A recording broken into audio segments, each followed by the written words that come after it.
ones have been kidnapped by Hamas and are being held in Gaza. They're doing everything in their power to bring these folks home safely. And AJC is committed to the safe release of every single hostage. We appreciate our partner organizations who have made today possible. And with that, I'm going to turn it over to Mr. Hoyer to introduce our first family member.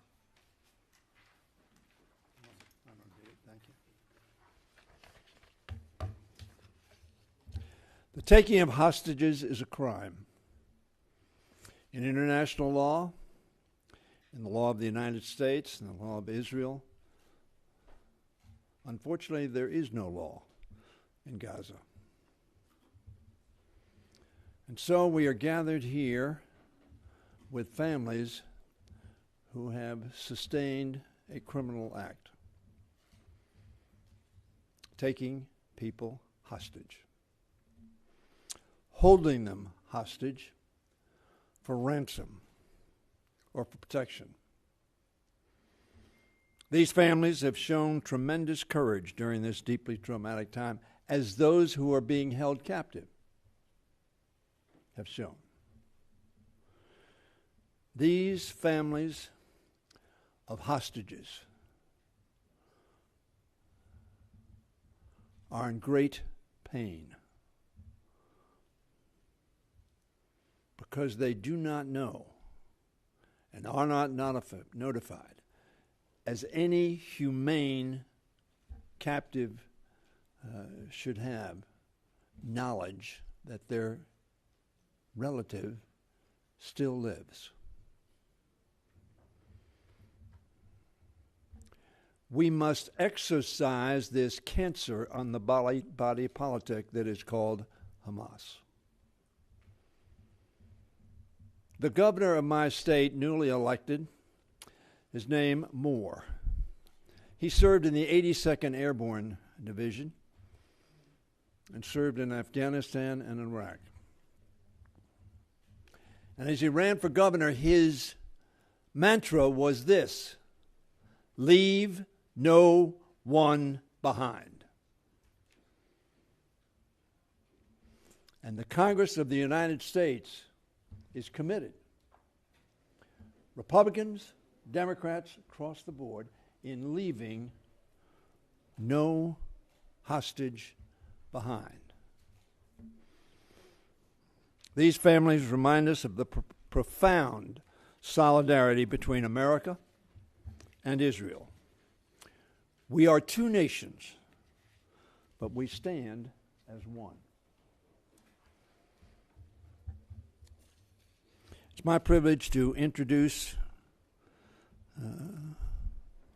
a member of a family who is a 19-year-old young man who served in the IDF, who happened to be close to the border that was transgressed by these terrorists, these cancer on the body politic, and we believe taken hostage. It says here, it is my privilege to introduce. That's not true. It is my sad duty to introduce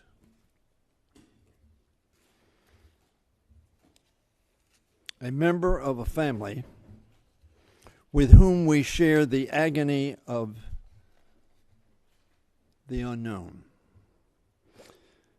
19-year-old Aitay Chen was taken captive by an organization that believes that doing so is justified by their means, and their means are to kill Jews.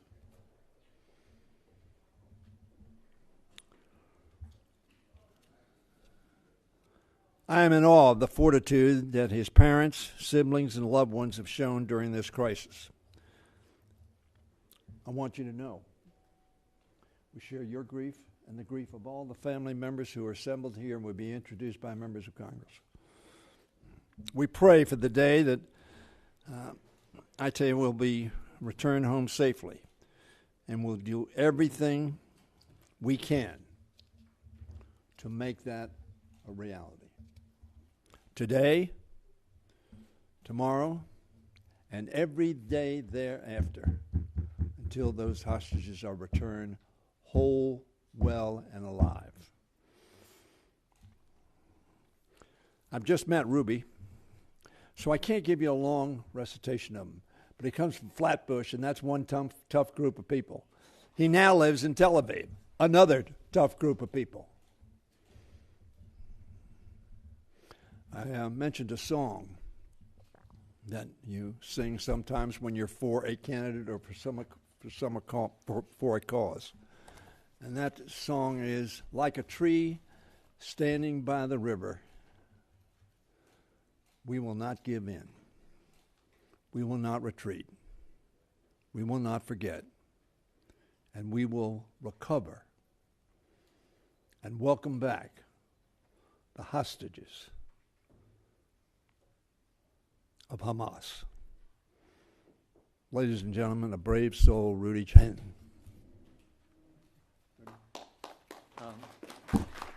Congressman, if you could just, sure. 1 second. So before starting, we created, with the help of Brothers in All, which is a Israeli nonprofit organization, dog tags to remember every day, every second, who our kids are and that they're missing. The dog tag says, bring them back now. Congressman, if I can? Sure. Would be glad if you could also wear this with you in Congress, your next meeting afterwards, and tomorrow, and continuing to think about us. And the main objective, bring them back home now. Amen.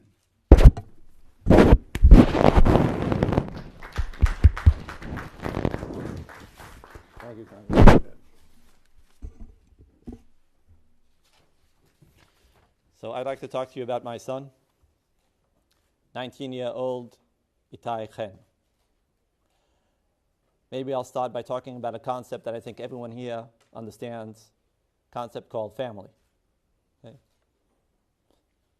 We now have become family. We live in this bizarre universe of not knowing if our loved one is alive, dead, being taken care of, what did he eat, where did he sleep. A week and a half ago, Itai's youngest brother, alone, so Itai has two brothers, an older one and a younger one. The younger one alone celebrated his bar mitzvah. If you know what bar mitzvah is, it's the Jewish ceremony where a young man becomes a man.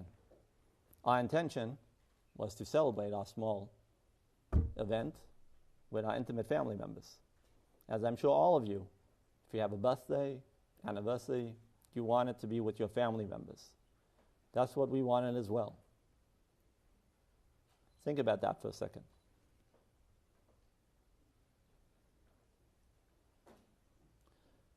We have one agenda only by coming here. We represent about 220 hostages from 35 different nationalities. We demand not only the U.S., but all of the international community put at its highest agenda, number one agenda, bringing the hostages back home now. Itai is a very active kid. He plays a lot of basketball. He contributes a lot to the community. I like to hope that, like myself as a New Yorker, he has a tough New York DNA. I hope that when he was at that moment, he knew how to survive, and somehow, somewhere, he's alive, and we'll get him back soon. That's the only thing we think about, the only thing we ask. The senators that we've been meeting, congressmen, other policymakers. Bring them home, now. Thank you.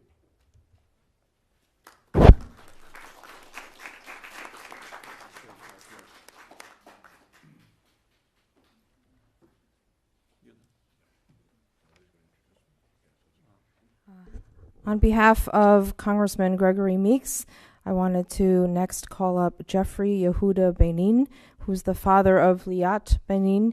She and her husband from kibbutz near Oz managed to contact the family before they were kidnapped, and they have not been heard from since. Thank you. Thank you for all being here today.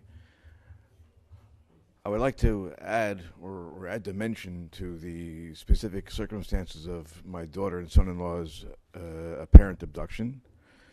It needs to be understood clearly that the morning of these events, 150 armed commandos entered the kibbutz and were working from house to house. In several instances, were executing babies, were beheading babies, were killing people in their beds, and burning down houses and burning people alive in their safe rooms. Specifically for my grandson, who was holed up in his quarters, he managed to stay alive by hiding in the safe room, only by his ability to hold the handle of the door closed.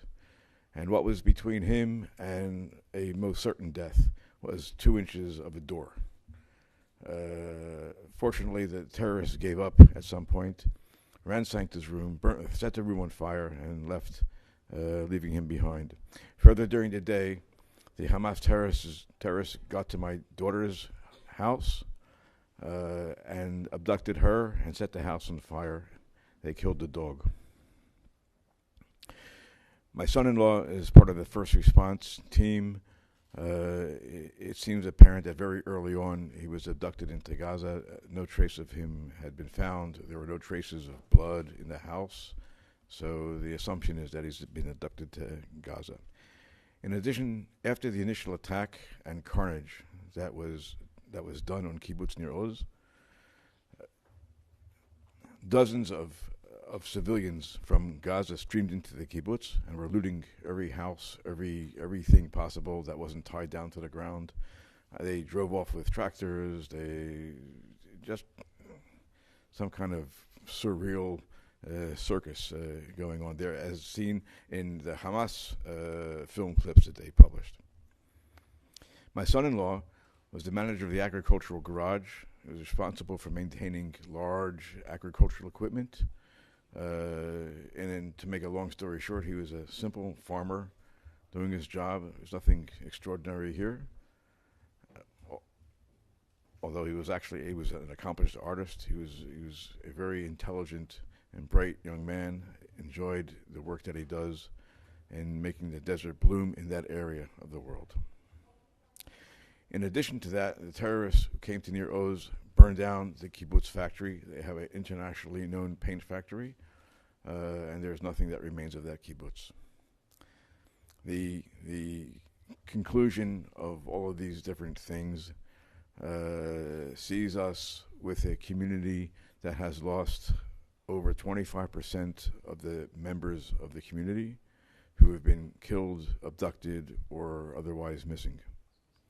Following the events that happened in Nir Oz, the community was evacuated by the next day. The following day, the community was evacuated by the army to a hotel in the southern port city of Eilat, where they begin a long, hard process of repair, of dealing with the trauma, and of figuring out what to do with their futures, because it is entirely not clear, given what remains with the physical community of kibbutz Nir Oz.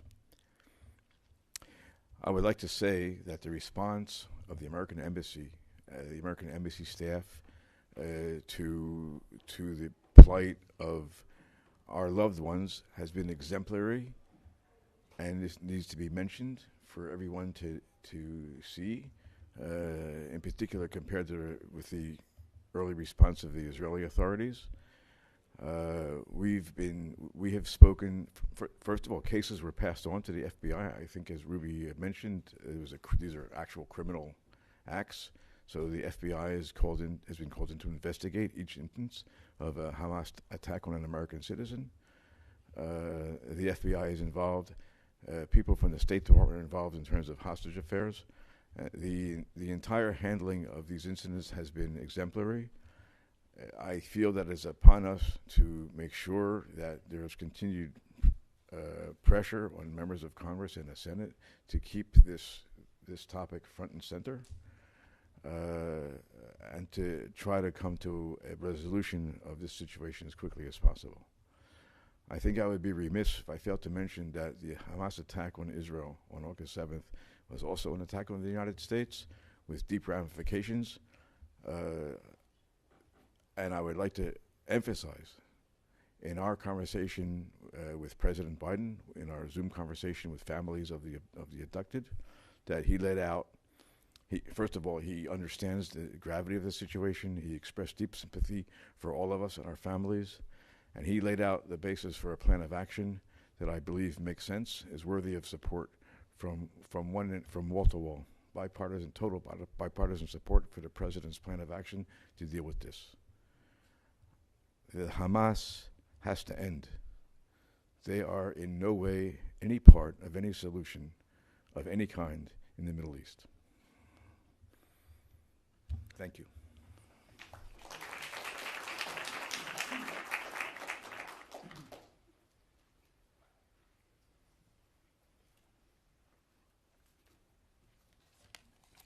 On October 7th, people living innocently and peacefully in the Jewish state were brutally attacked by a terrorist organization.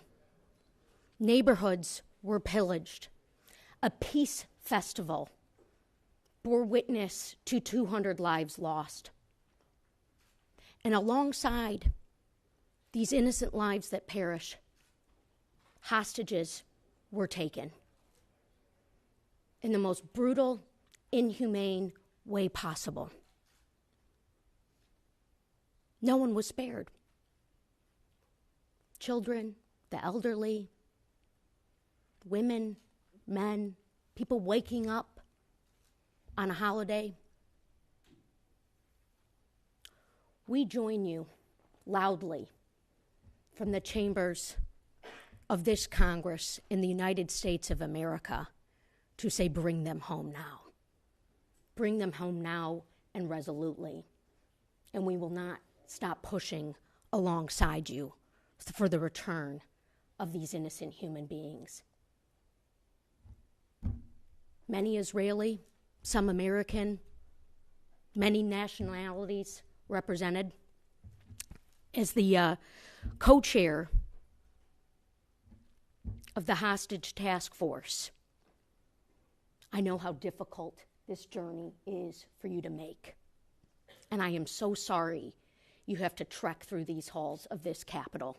But please know, to every one of the families, that we uplift you in a bipartisan way, and we uplift your loved one. Terrorism must be accounted for. Hamas must be held accountable. Hamas must go.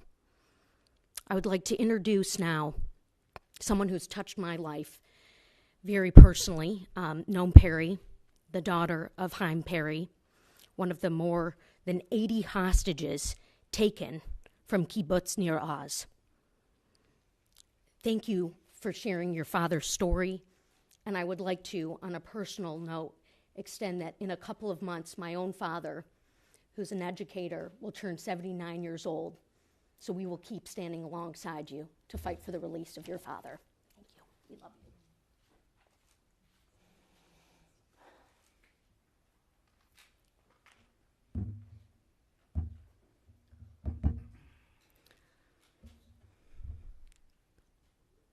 Hello, I'm Noan Perry. I'm the daughter of Chaim Perry, who's abducted in Gaza.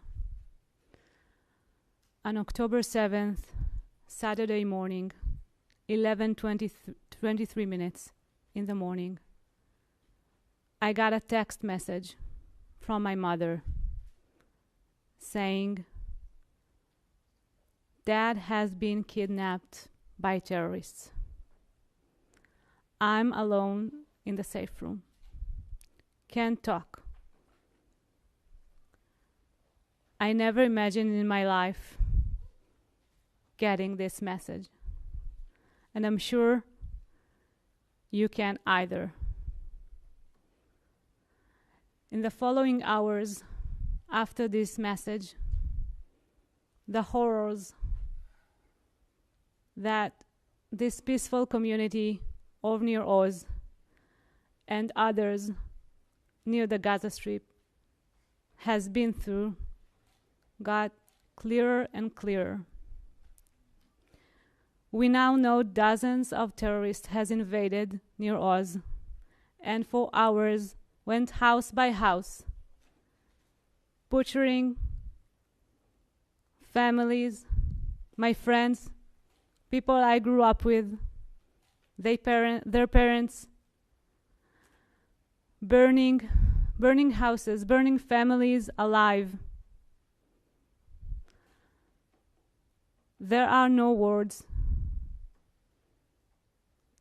to emphasize these horrors.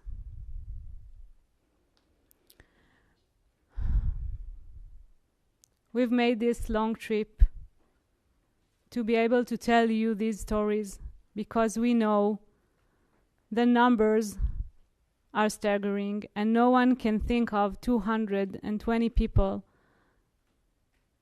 in captivity. But we know from Nir Oz alone, there are 16 children in Hamas captivity, some of them toddlers and even a nursing baby. We also know there are 25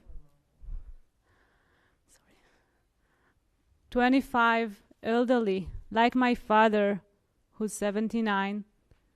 There are 25 elderly above the age of 75. No one of these people should held even a moment more. I've been here for the past 3 days, meeting members of the Congress and Senate, and we feel the overwhelming support and understanding and the willingness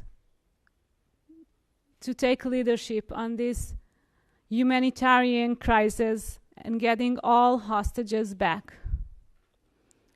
And I urge you, the people of the United States, to stand by your congressmen and senators and send them your support. The United States is the only one who can lead this international effort to make our loved ones come back safely. Thank you.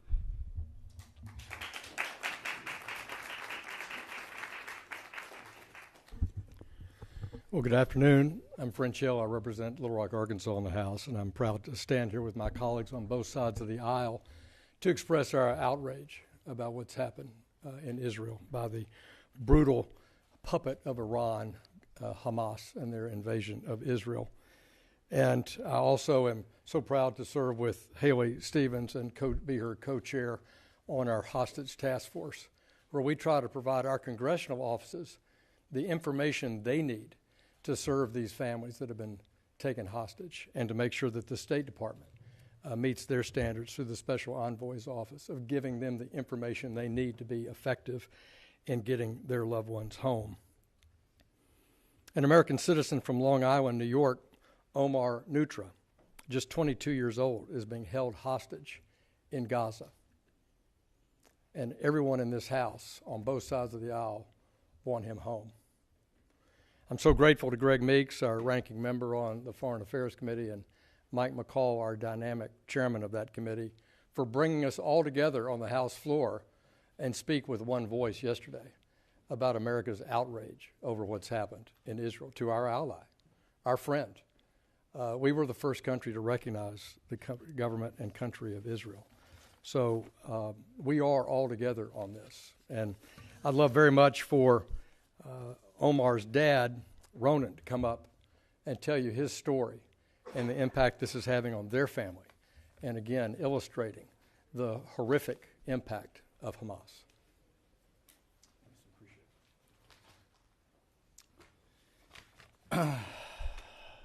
Just 4 families. We just represent 220. Large community. Our new family that just became one on October 7. I'd like to tell you a little bit about our son. My wife and I, Orna, our younger son, Daniel, we are dual citizens of the United States. We live in New York. Our boys were born in New York. Our son, Omar, is actually a 9/11 baby. He was born shortly after 9/11. Actually, my wife was pregnant, 9 months pregnant, as she was crossing the bridge on foot, and I picked her up. Omar grew up within the Jewish community on Long Island. He graduated Schechter School of Long Island. A great leader of his peers, a huge sports fan. NBA and NFL are in his blood. Plays a lot of different sports and became the captain of both his volleyball, soccer, and basketball teams. He started to be active also in a youth group and shortly became the regional president of UGA in the New York area. When he finished school, he was accepted to Binghamton University in upstate New York, but really wanted to connect to his roots and decided to take a gap year, deferred his studies, and went in and worked with his peers in a program in Israel to learn the different conflicts, try to reach understanding, support, and volunteer in different groups, worked with disability kids. And over there, he met his peers, his Israeli peers, where for them, going to the army is not an option. Everybody in Israel goes to the army. I myself, I was in the Air Force. My wife was also in the army. And then he came home very conflicted and said, I can go to college or I can go to do whatever other Israeli is doing in Israel and joining the IDF. And I said, Omar, it's your choice. And he decided that he can't stand by. Our families are coming with Holocaust backgrounds, survivors of the Holocaust in Europe. They were the founders of Israel and decided to come to Israel, build it, and he felt that it's his time to be there and give his share. So he became a lone soldier, drafted, became a tank commander. Pretty quickly they identified his leadership. And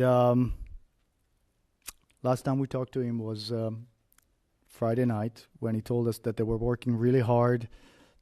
The previous few weeks he was looking for a quiet time and a quiet, peaceful weekend. And as we know, that wasn't the case. A few days later, we were notified by the Israeli consulate. One of the worst things you can think about is that he's been captured and held hostage by Hamas. We know, Omar, that you are there and you're strong. If you see this, Omar, know that you have United States behind you. You got all the administration behind you. Know that 220 people there out there with you are not forgotten. There is a big, big support here and a big cry. And anybody in the free world should be working as hard as they can to release you. And we, the families, will not stop until everybody is back. We expect the administration to do everything in their power to release the American hostages, the Israeli hostages, the young, the old, the women, everybody.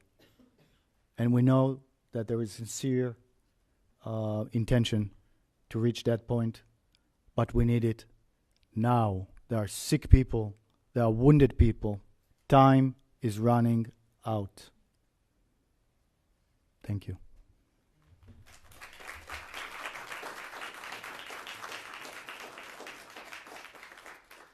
Thank you for sharing those powerful stories. I think we have time for about 2 or potentially potentially 3 questions. If anybody does have a question, feel free to raise your hand.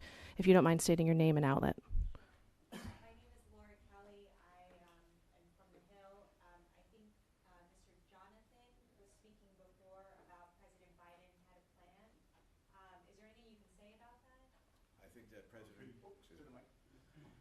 I believe, first of all, thank you for your question. I believe that President Biden's address to the family members of the hostages is a matter of public record, actually. There was really nothing new there that he hadn't said before. He just made it clear in much more certain terms. His end game is a 2-state solution at some point. In the meantime, is clear to the president that Hamas is not part of any solution that will lead to that end. So therefore, all the steps need to be taken in an appropriate manner that would eliminate Hamas from the forum or from the table altogether. I just want to add to that. So I think, we have one objective only: bring the hostages back home. Okay. All the other stuff could wait for another day. Something very basic, Red Cross, Doctors Without Borders are not allowed to get in. We don't even know if our loved one is alive or dead. You want to think about that for a second? Basic. Make it happen.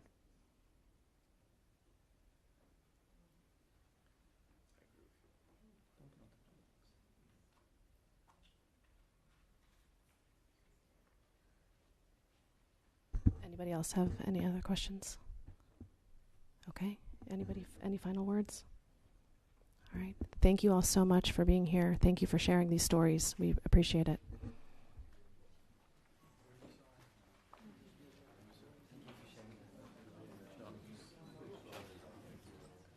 Thank you for coming over. Thank you for giving us support.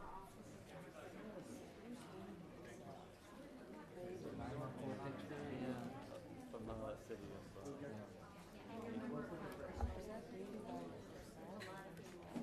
Yeah, she was abducted with a couple of other babies.